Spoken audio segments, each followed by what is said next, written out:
you had to have a gimmick. You know, Ben Davison had the handlebar mustache, and you had to have some way to get your name in the paper. One of the most important things in our life. Every Sunday morning that the Vikings play here, this town is Viking town. These players got wise to the camera, and they would look at the camera, and I don't know who the first one was, but somebody came up with "Hi, Mom."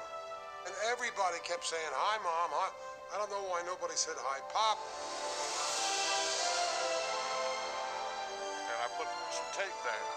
And if you came past that tape, I'd dunk you in the trash can, spit on you. I didn't want you down there. Right in it.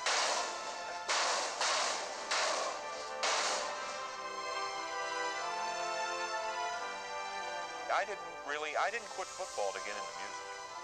I quit football to quit football.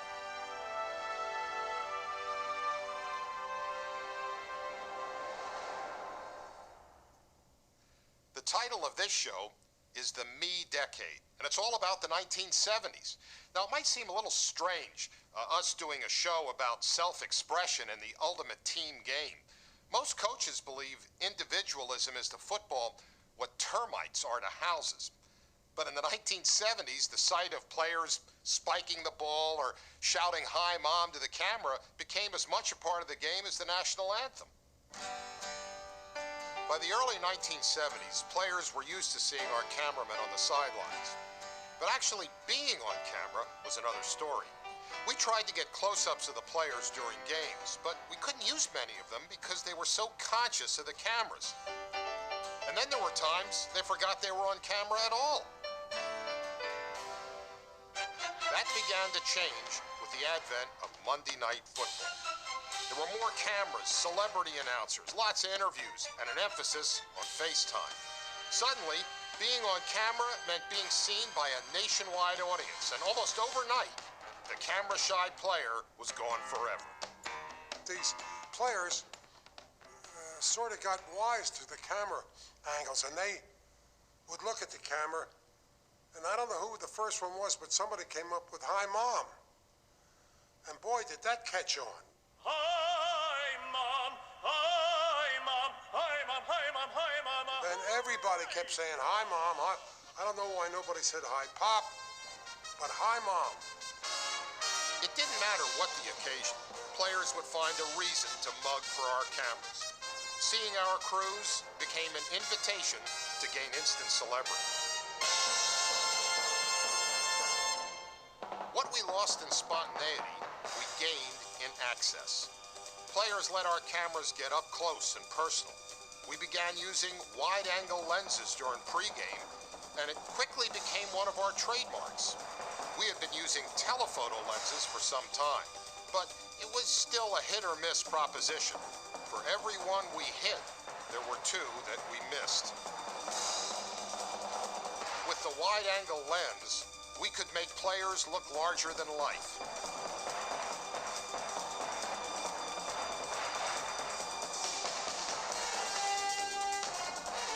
We began to use the wide angle more and more, and we still use it a lot today. It gives drama to even the most trivial moments. If the 1960s taught us that change is inevitable, then the 1970s taught us how to live with that change. Wasn't always pretty. For me, about the only thing that stayed the same was Abraham in Cleveland. The more film we research, the more old Abraham turns up. I mean, look at this shot we found with 1950s icon Paul Brown. And look behind him. That guy looks like he just got out of Woodstock. It was that kind of time. The conservative past alongside an emerging future. They called it the Me Decade. And I can identify with that. It seems that everyone back then was looking for their place in the world. Football was supposed to be simpler than that. If you were a left tackle, then your place in the world was beside the left guard, across from a defensive end. Individuality, well, that was worse than communism. Coaches felt it killed team cohesiveness. But slowly, players began to do little things that set them apart.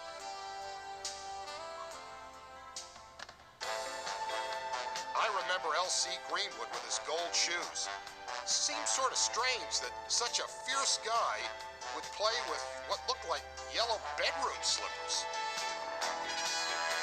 Owners and general managers didn't want one player standing out, so many teams changed to color-coordinated footwear, thinking this way, everyone could be nonconformists together. Some of the league icons of the 60s looked out of place in the 70s. I never could get used to Bubba Smith in Oakland. And to see the Packers' Carroll Dale in something other than green, that seems almost blasphemous. Even worse was seeing Joe Cap in Boston. Cap was one of my favorite players, but his floating passes lost their magic with a losing team. We found this footage of Deacon Jones in San Diego, and it's the perfect case of the 60s fish out of water in the 70s. We wired Deacon in a preseason game during his second year with the Chargers. Two things were obvious. Deacon still had the same fire, and his teammates had none. Way to go, Coach King! That's the way to do it! Seeing Deacon with the 73 Chargers was like watching Spartacus trying to lead a Cub Scout troop. Hey, man, look here. In this huddle, let's don't be arguing. We'll stop them. You keep it cool. If they move the ball on us, we'll stop it. Just play the defense. No arguing. No arguing in here, okay? Just play the defense. This was also the first time I saw John Unitas in a uniform other than the Colts. Compared to Baltimore's basic blue and white, the Chargers' uniform was a Technicolor nightmare. Unitas' arm was shot, and he looked so out of place. It was a sad finish to a legendary career. In the history of NFL films, this is one of my favorite shots. Okay, I shot it. That's not the point. The hands of Dick Butkus are like a manual on how to play football. But that image was ruined for me in the 1970s. The Bears went to AstroTurf. I mean, Dick Butkus on plastic grass? It's like putting John Wayne on a mechanical horse. We wired Butkus for a preseason game in Buffalo. We had never mic'd him before, and we were really excited. Even at the coin toss, he was a fierce competitor. Look, Papa. Have a good one. Asshole. But once the game began, Butkus was just a shell of his former self. Injuries had reduced this force of mass destruction to a mere mortal. Well, look at his knee. It's gone, man. Look at it. Hey, damn. Is he knocked out or is his knee? We didn't use any of this because after 2 series, Dick came out and he spent the rest of the game kidding around on the sidelines. You remember anything? Butkus seemed most concerned with the trials of rookie kicker Miro Roeder. You're all worried about that tee and it's throwing your whole kicking off. Roeder was from the Czech Republic, and he was probably confused enough without Butkus's needling. Don't they have another tee? Well, what's happening? I don't know. I don't know, it's a tee or... How far did that one go? On a goal line. On a goal line. Yeah, but it was high. Is that tee as high as the one you use? I don't know. He put it... Well, can't you make it? Yeah, he put it... You had to win this way. You should have kicked it in the end zone this time. She's all upset. Don't get her upset. She didn't kick it in the end zone? No, she didn't kick it in the end zone. She loses her tee and she can't fix another one. This turned out to be Dick Butkus's last season. He limped through 9 games before his aching knees forced him to retire. His departure was the end of an era. I knew then that the pro football of the 1960s was gone forever. Another change we noticed in the 70s was the flamboyant fashions. These shots of the Oakland Raiders parking lot are just some examples of this newfound self-expression.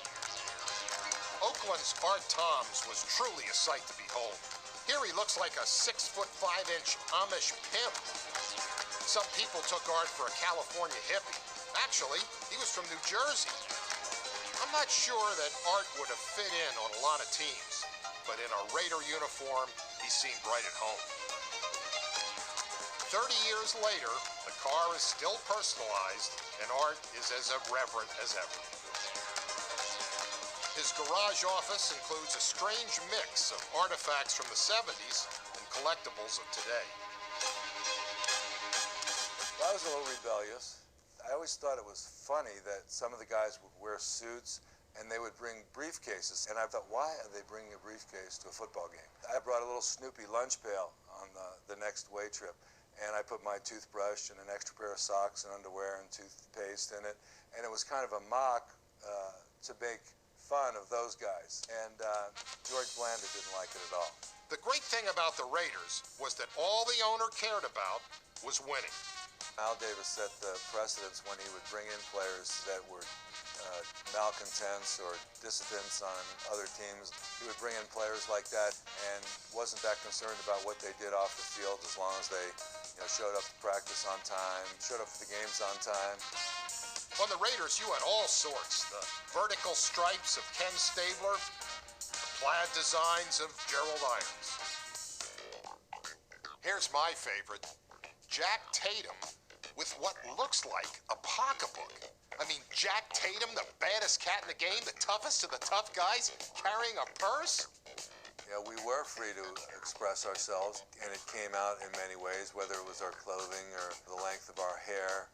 I can remember one time the Chiefs were coming in to play the Raiders, and I went over to the team bus as they arrived in the Oakland Coliseum. The guys started coming off the bus, and they all had these blazers with the Kansas City logo on it, and they all had a tie, the same tie, same shirt, and they're all clean-shaven, no mustaches, no beards. And I come up there with my full beard and the torn jeans. It was just such a contrast. My clothing and the long hair and everything was a reflection of the 70s, and we were allowed to do that. Tom's line mate was the man from Mars, Otis Sistrunk. Now, not only did they play together, but they hung out together, did appearances together, rode a limo to the games together. They called themselves Salt and Pepper, and the media, they ate this stuff up. Otis Sistrunk, Art Toms, both defensive tackles, one black, one white, one bald, one with long hair. Howard Cosell was big on Monday Night Football, and he used to play me up, and then Alex Karras used to play Otis Sistrunk up. I mean, you had to have a gimmick, You had to have some way to get your name in the paper. I didn't fathom how many people knew who I was until after I really retired, and as time passes, that they still remember me and remember a lot of the Raiders in the 70s. Once we introduced wide-angle lenses, certain players began introducing themselves to us. Ron Pritchard of the Bengals was one of those guys. Yeah, you gotta get me on some TV, man. Pritchard was such an exhibitionist that he took up pro wrestling in the offseason. True to form, he was thrilled when we flew to Houston to film his wrestling debut. He played for the Oilers at the time, so he was a big draw. Do you feel like a football player who is wrestling or a wrestler who sometimes plays football? Well, right at the moment, I feel like a football player who is wrestling and learning a great sport. I'm sure, though, in years to come, I'll probably be taken over by wrestling. Role 1, Ron Pritchard, homosexual. Okay. This was before anyone was politically correct, and I'll admit that we got on him about his Speedo suit. Ron played it up for us before his match against Pedro the Terrible. He just slammed that lock in there. The only problem is, those lockers had built-in locks, and Pritchard slammed it shut without anyone knowing the combination. He ended up going home wearing his Speedo suit. With no judgment.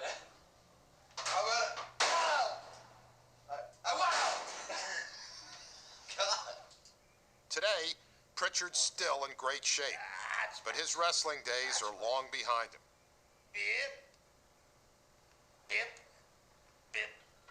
We set up our cameras at his home outside Phoenix to ask about Pritchard the football player and Pritchard the wrestler. Oh, man.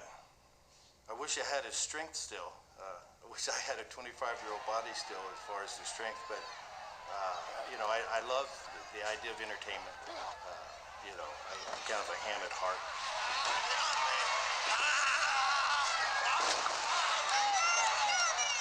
Something is wrong. It's the intruder, here to spoil Pritchard's debut. It will take all the cunning Pritchard has to deal with the dastardly intruder. The biggest thing that I was always told was, you know, no matter what you do, the last thing you do before you leave the locker room to go on to the mat is go over again the start and the finish. What you do in between can be improvised, and you would. And one of the things that was important is I needed to respect their business. And so a lot of guys who come to the NFL have gone into wrestling on the off season, and they got into very arrogant, running their mouths and things, and those guys got hurt. I mean, physically they got hurt, and their careers in wrestling wasn't going to last long because the guys couldn't trust them. Not only could they not trust them physically, that they might hurt them, but the idea of they wouldn't trust them with the trade secrets. The big trade secret in wrestling at the time was known as juicing.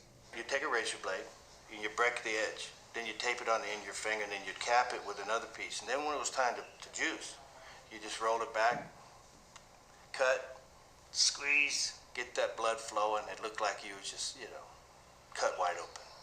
But of course you weren't. People say, well, he's got the blood capsules in his mouth, and he's carrying, you know, that ain't real. But that was real. That was real, and that's what I thought was neat about it. You know, they'd go that far to get the effect. When we shot this, Pritchard insisted that everything was real. Well, we knew it wasn't, but we played along anyway. This time, he filled in the blanks. He wanted me to gobble him up quicker. He wanted me to, you know, take control is what he was doing. See, and generally when they take you in a headlock like that, see, that's where they can really talk to you. All right, okay, listen, you got it? Okay, listen, we're gonna drop kick me twice, I'm gonna go out there and you got it. And you always say yes or no. If you don't have it, you hold on to it, I don't got it. I wouldn't want that same guy today, and I'm just being honest. Back then, he was more into himself and the things he was doing and what he enjoyed. And over the years in maturing, he's more into others now rather than himself, and that's a very important thing for me to have seen. All right. What was once a gaping wrestler is now a doting grandpa. Go, open your mouth. Hey. Hey, you know what? I'm surprised. There was one time when I was playing with Houston and Kenny Anderson sprinted right, and I'm surprised this has never been on these real good hits. I threw a forearm under his chin, and his helmet blew off his head about 20 feet. This is the truth. Cut his tongue in half. We spent several days looking for that shot of Pritchard decking Kenny Anderson. Turns out, it was actually Virgil Carter. The only problem is that we have Pritchard bearing down on Carter, but once he throws the pass, our top cameramen are trained to follow the ball. So we missed the hit entirely, and even when the action returned to the area, he was still on the ground, so we missed him again. In those days, we sent only one camera to most of the games, so there was no ground camera to record the hit. The best we could do is show a bloody Carter leaving the field. His tongue, they sewed his tongue up at halftime, and he played the second half and beat us. I got 15 on it, you know, but I said, what a great shot. He juiced. He juiced. Yeah, naturally. There was one place the me decade didn't seem to reach. Bloomington, Minnesota. Now, where else did ice skating preclude football on the stadium turf? We were amazed at the sheer will of the Vikings fans. It would be 12 below, but each Sunday, the campers would roll in, the beer would be packed in snow, and the pregame tailgate parties wouldn't miss a beat. Our cameramen loved to shoot this stuff because there was nothing else quite like it. The game was not the main reason you were there. It was to see your friends, meet some players. It's a family event. Bob Lertzema was the fifth man on the Vikings' famous front four. But number 75's ability to laugh at himself and his rapport with the Vikings fans made him a local hero. Even today, he's still up there, a testament to fans who prefer a regular guy to a regular starter. You have to realize that one thing about tailgating, You had all week to talk about it. And at 10 o'clock or 9 o'clock Sunday morning, you had to be underneath the Cleveland Indian sign with your devil eggs. And the whole week build-up, they were building up for the tailgate party. Now there's your cake. I mean, you got 3 hours, 4 hours of tailgating with your friends, 10 times a year. It's awesome. Now, if you win the game, there's your icing on the cake. Now, I thought about retiring. I said, I'll just be a fan. I mean, this is more fun than a game. Viking football to us is one of the most important things in our life. Every Sunday morning that the Vikings play here, this town is Viking town. Not only that, we even provide the beautiful cold weather for it. We have an air-conditioned stadium, and I hope we could keep it that way because the Viking fans warm it up. We found this old footage of Vikings tailgates, and we still can't get over the sheer volume of the food. Look at all this stuff. One other thing that made Met Stadium unique was the music. Not many tailgate parties had their own bands. The mellow sound of the 70s was the perfect way to be hip without actually being hip.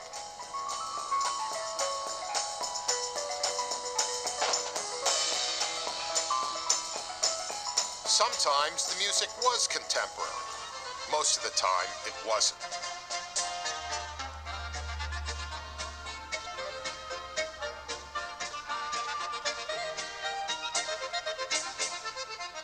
We worked the parking lots to gather material for a study on American tailgating. But after a few hours at the Met, we realized that in no way did this reflect the rest of Tailgate America. I mean, look at these people.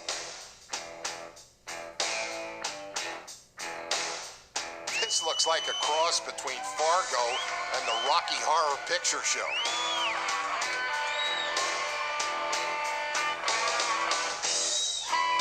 Now that Cabaret is back on Broadway, maybe this guy has found steady work. These days, the Vikings play downtown, and there isn't much room for tailgating.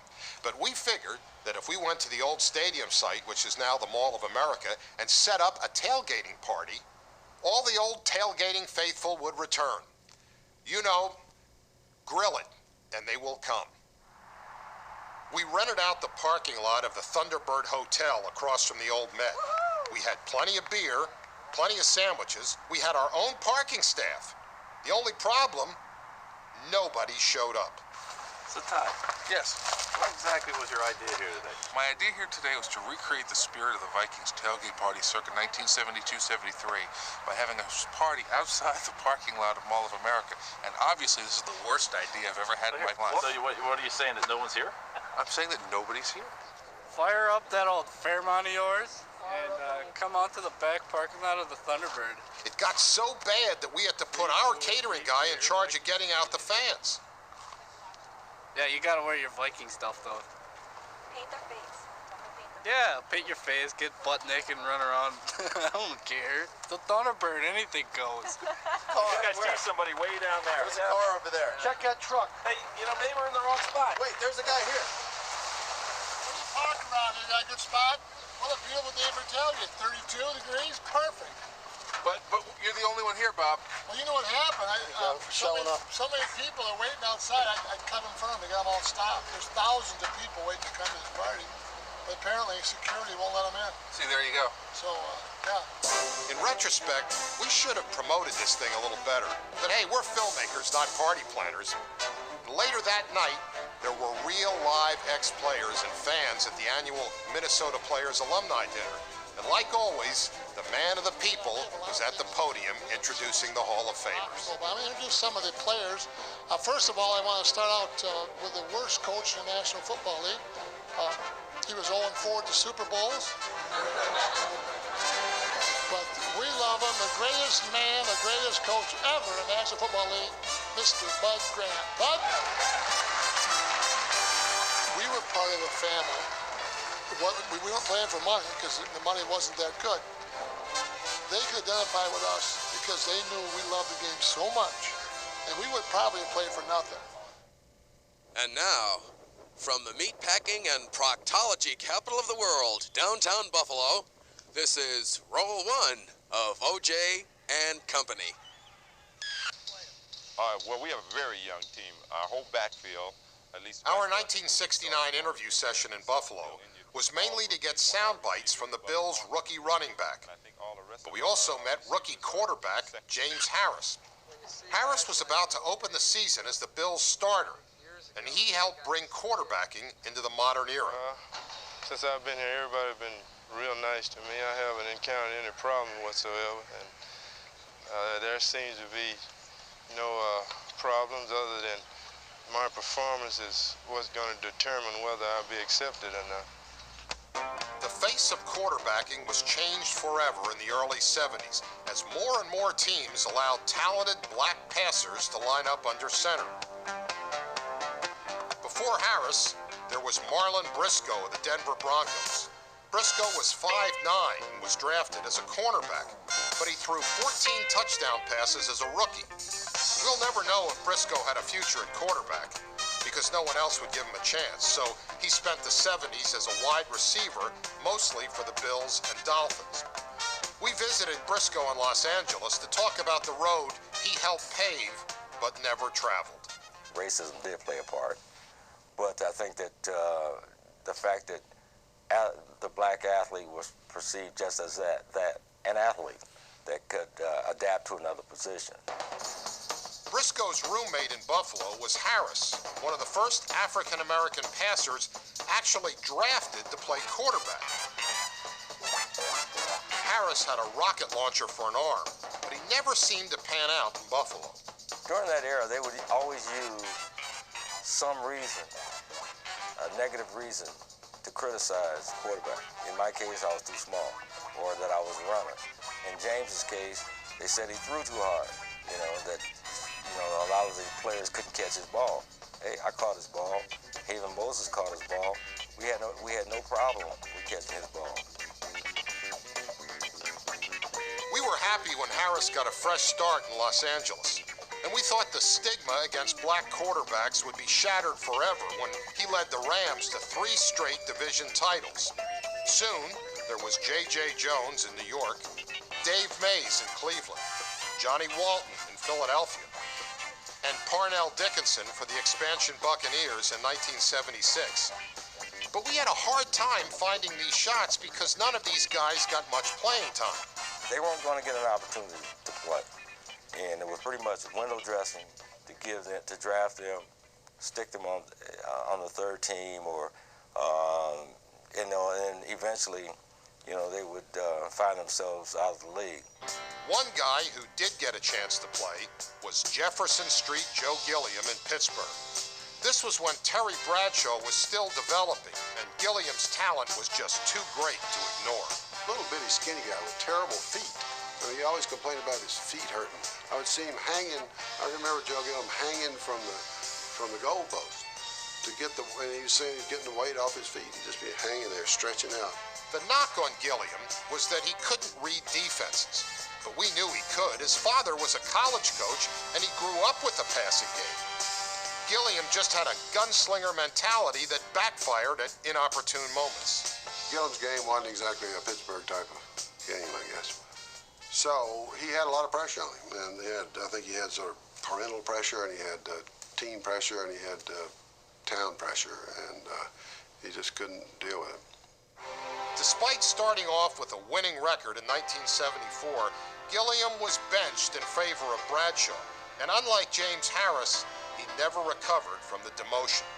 I don't know whether the Steelers giving up on him as a quarterback was the chicken or the egg, or whether the drugs, which came first, losing the job or the drugs. And I tried to find out about it. I thought it was cocaine, which was, people, back in those days, people were doing recreational cocaine. But it turned out it was heroin, and that, I guess that will impact upon a quarterback. We found this shot of Gilliam against Oakland. Look at the respect he had, even from the hated Raiders. But by 1975, Gilliam was out of football.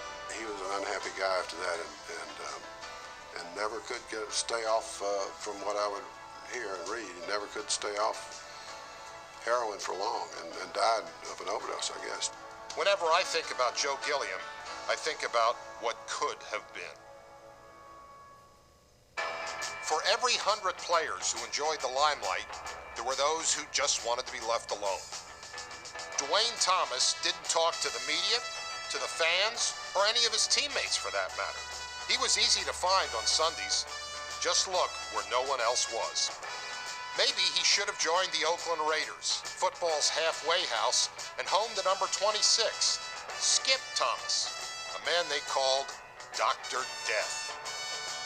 Skip didn't like reporters, and cameras made him uncomfortable, ours included. He only talked to people he trusted, and that meant mostly to his roommate, Jack Tatum. It was through Jack that we finally located the reclusive Mr. Thomas. Don't pay him no attention. He's crazy. We wanted to make Skip as comfortable as possible, so we picked a site close to his home in Kansas City that was suitable for a man called Dr. Death. What did you think when he said, we're going to meet you in the graveyard to shoot the interview? I thought he's crazy. At first, and then I thought about it. Well, Dr. Death. Now, after all this time, we're doing an interview. Yeah, seems strange. Tell you what, you wouldn't have got it unless Jack told me that, he said, yeah, they okay. Go on and do it. Just don't beat him up afterwards. Just getting Thomas to talk was a coup. He had done just 2 interviews in his life and felt shafted both times. Like it or not. What did you like about the writer? They lied. They bait you into saying something and turn it around the other way. The press knew better than to even come down. We had a corner of a locker room. You know, they had us in the corner. And I put some tape down. And if you came past that tape, I'd dunk you in the trash can, spit on you. I didn't want you down there. Man, I was the biggest defensive back there was. First of all, how'd you get the nickname? Well, it started from Bubba. Bubba Smith and Bob Brown. I guess I did strange things. So what kind of stuff, what kind of strange things, if you don't mind me asking? Oh, well, I'd get up in the morning, I wouldn't comb my hair, maybe. Get out there at practice, and I'd be pissed off at Madden. And instead of knocking a pass down or something like that, I'd take and kick at it like I was playing soccer. And they just said, leave Doc alone, and everything will be all right. He'll be there to play Sunday. And I never missed a game. Nobody really said too much to me. The only person who really talked to me was Jack. George, you know, Upshaw when he got pissed off at me, or Art, if I was doing something I shouldn't be doing, you know, staying out real late at night, drinking a lot. I mean, you know, like I would sit on the sideline, you know, like we'd be playing, and I'd sit there on the sideline, I'd be by myself. You know, I'd go down, way down on that end down there. Watch, I don't know if I was watching the game or thinking about what could I do to hurt somebody, you know, to make him think about me a little bit more or something, you know. Lucky for Skip, the Raiders weren't into conformity, and Skip could just be Skip. If Coach really had something to say, and he thought it was important, he'd tell Jack. And then Jack would relay it to me. Wouldn't run nothing for us to talk about as long as I was there on Sundays to play. I mean, you know, we teased each other every now and then. I guess some of the things I did in practice, he thought maybe he thought if he said something to me, then I'd start screwing up. See, because they always wanted me to catch the balls. You know, instead of knocking them down, just taking and knocking them down or kicking at them, something like this, he wanted me to practice intercepting. And I'd always tell him, pay me. In 1978, Thomas faced the ultimate career challenge, life away from the Raiders. So you get to Buffalo and they find Well, you? for Buffalo, I lived in Buffalo had their own thing. I don't even talk about Buffalo. That's like a nightmare for me. So we won't even talk about Buffalo. If Buffalo is something that I would never wish on anybody at that time. Basically, you got to wear ties and jackets and all of that. I wasn't in all that. So I was only there for like 2 hours anyway. Skip was a real lost treasure, and we're glad we tracked him down. But we discovered why this was only his 3rd interview ever. Skip's a world-class cursor. My 4-letter words come out more than I wanted to. Man, that was messed up. Sometimes I don't even know if I'm saying it. Man, you hit that in his mouth. You got to back up. Don't let us down. Don't let no come in here and steal money out of our pocket. Oh, y'all are really up real bad. Y'all better find some kind of way to come on with it. I hope his family was a lot better than he was, because the man may not live to get off this. I'm sorry, ma'am. I didn't mean to, because it just comes out. I've been doing it all my life. Ever since I left high school, I've been, hey, that's how come I don't talk to people. One of the things that really changed in the 70s was player movement. Guys would play with 3, 4, and sometimes 5 different teams, and this was before free agency. Take John Matusek. He went from Houston to Kansas City to the Oakland Raiders. He even spent a day in the WFL. Then there was Mike Adamle. You might know him as a broadcaster, but here he is with Chicago. There he is with the Jets after he started his career in Kansas City. They gave him number 1. I have no idea why. He ended up being the last running back ever given a jersey number under 20. Carl Garrett was with Boston, the Jets, and finally the Raiders. Now, Carl Garrett isn't to be confused with number 20, Mike Garrett, who played with Kansas City and San Diego. There was Gene Washington in Denver with great speed, and Gene Washington in San Francisco with great hands. Ken Burrow, the receiver in Atlanta, wasn't to be confused with 00 Ken Burrow in Houston. Perhaps the poster child for all this player movement was defensive end Coy Bacon. Now there he is with the Rams, then San Diego, then Cincinnati, and finally the Redskins. There's this popular game on the internet called The 6 Degrees of Kevin Bacon, which links movie actor Kevin Bacon to every actor who ever lived. So we thought we'd try it with Coy. Call it The 6 Degrees of Coy Bacon. We took our idea on the road to check with both our inspiration as well as the father of our company. First question, do you have any idea why we're here? No. What the hell are you talking about? You've never heard of that? No. You don't understand what this is? No, geez, what's wrong with you, Phil? What the hell are you talking about? How did you come up with anything like this? I didn't come up with it. Oh. It's the 6 Degrees of Kevin Bacon. 6 degrees. Yeah, Kevin Bacon, yeah. Okay. My cousin. So you want me to connect my career with 6 points? No, I'm explaining. So, do you understand? Okay, you explained it. Next. Let's try an easy one. Joe Namath. Okay, Bacon played alongside our old friend Fred Dreyer with the Rams. Now, we found these shots of Fred sacking a guy named Hunter, who, by the way, was the character he ended up playing on television. Dreyer played with Namath, also with the Rams. So, that connects Bacon to Namath. Okay, how about today's players? We'll try Kurt Warner. Warner was teammates with Rick Tootin in St. Louis. Tootin goes back to the '89 Eagles, where he played with number 49 defensive back Todd Bell, who broke in with those great Bear defenses, playing right behind linebacker Wilbur Marshall. After leaving the Bears, Marshall went to the Redskins, where he was teammates with Art Monk. Played with him with the Washington Redskins. Coy Bacon was a football player, wasn't he? We wanted to find the most obscure player we could and see if we could link him to Coy. Now, this book has everybody who ever played in the NFL, and we're just going to pick someone at random. Okay, here we go.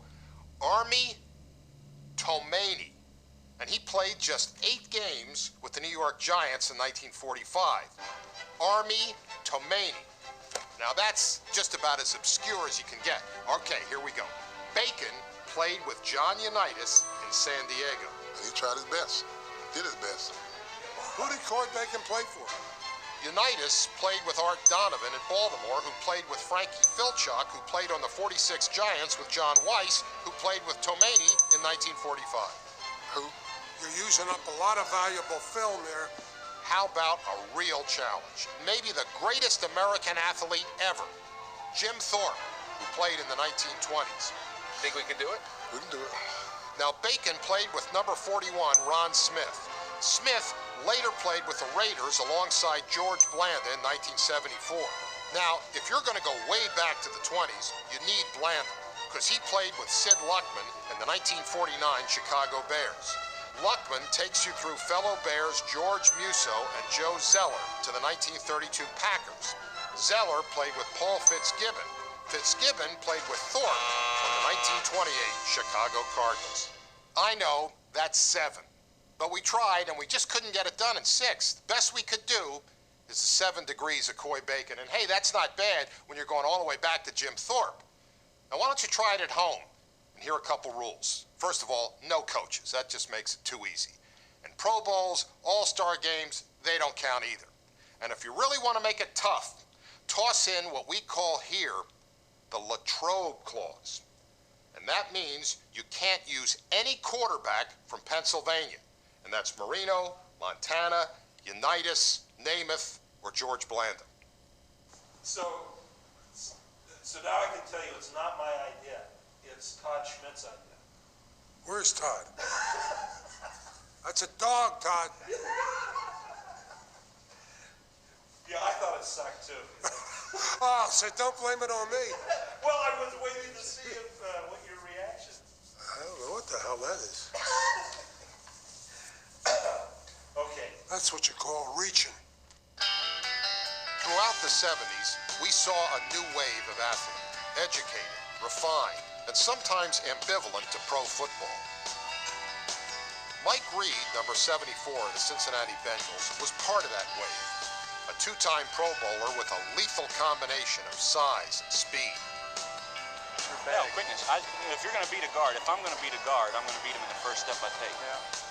But like many young men of his generation, Reid yearned for more. And while he liked football, it was not his true passion.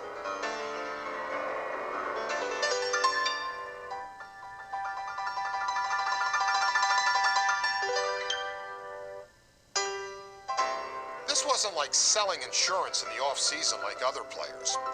Reid studied classical music at Penn State and was an accomplished pianist.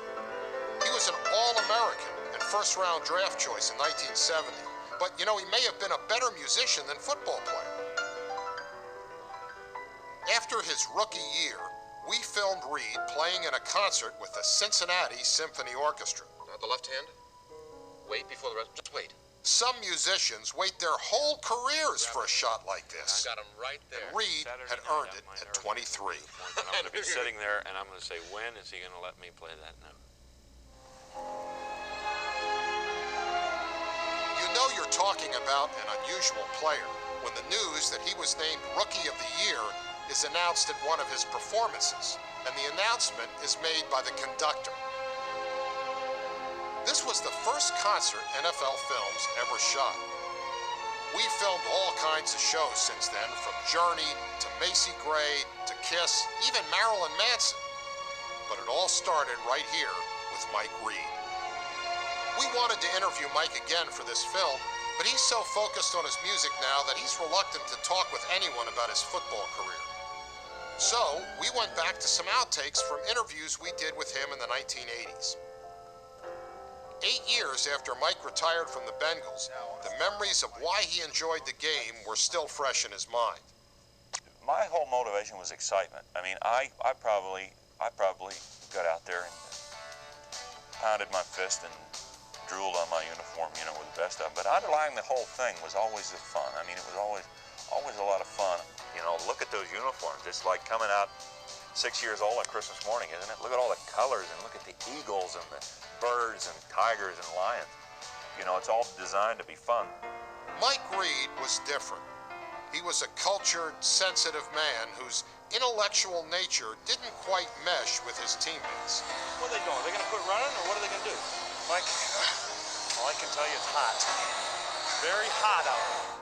For all the fun he had, the demands of playing in the NFL wore on Reid's body as well as his mind. He began questioning the game and his role in it, and ultimately decided that he had to make a change. I didn't quit football to get into music.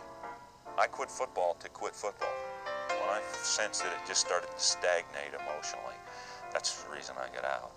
I was never into the Spartan life. I was never into the sense of football players as the great noble gladiators. When you stop playing football, it's an interesting thing that you learn.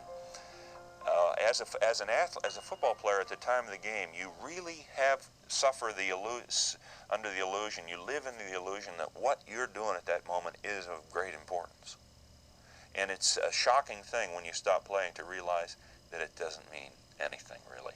Normally, I'd be inclined to argue that last point, but I'll save that discussion for another show. Reid retired in 1975 and devoted all of his energies to music. He settled in Nashville and became one of country music's top songwriters. He's won 2 Grammy Awards and written 17 songs that went to #1 on the country charts. You have to think Mike was right. Music was his true calling all along. The combination of music and football throughout my life has been more of a mystery to other folks than it has been to me. The hulking beast, soothing his savage soul. For money. The emotions of these two things are not that, they're pretty similar. I loved being an athlete. I'm very proud that I was an athlete, but it just simply didn't define exclusively what I am. Music, the love or to be touched by great music does not require intellect. It just does it to me. It just gets me in ways that I can't ever explain. Most people are lucky to succeed at just one thing. But going from an all-pro lineman to an award-winning songwriter, Mike Reid knows that he's done something special. I'm hearing them on the radio and then being nominated for Grammys and all. It did kind of indicate that maybe there are second acts in American life, you know. To me, Mike Reid's quest for happiness symbolizes the whole decade. He didn't waste his talent, but used it to help him find his place in the world. More and more, football became part of a man, not the sum of him.